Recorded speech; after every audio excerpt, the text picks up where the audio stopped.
African American Museum and Library war Oakland, California, and the National Museum, Ghana, Kawan album, the Dikan Kra, ya one more dying a year Black American textiles, a who edi actually now call for a my aswa, and no and a kaikan for more muhuno, baby a womo a free nay won't be hunsus and so about memoir. Adom Kasee etwasui.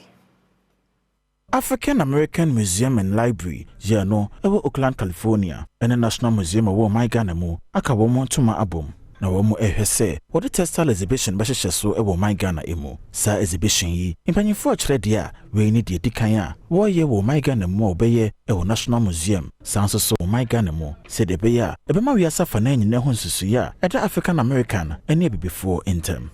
We're very pleased to present during the period of PANAFEST this exhibition which focuses on African American strip quilts and their West African textile roots. The importance of this exhibition is to show African Americans, or in fact members of the world, Africans and African Americans. The question always comes up, why are African Americans so different from Africans? And so I turned that around and said, okay, so many come here for PANAFEST.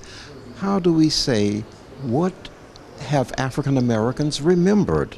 Enwechi, educator wono ewo National Museum, Yolanda Parker Alote, and so kade kan ho say. And the exhibition ne eba be nyina ene say, womo ebe me before, enam nkwasom nti, womo ekoko bi man so no. Ebe hunu say, emfa ho ne de tie bia no ebibi man mu na wo mu free na sanso no betima ba habre bia wo mu epe eti dia na na yepese achieve na ne say ebibifo na omo dia abefofo friend of diaspora no omo behu say omo yiraye omo hu say still omo twa omo ani a omo do omo ani ba ha no omo behu say ebibifo no enye obia ena or take part ewo their friend say enkwasom no mo ko dey mu no yenso ye wo hanom no so yeso ye boy ye ho moden say ye ma anka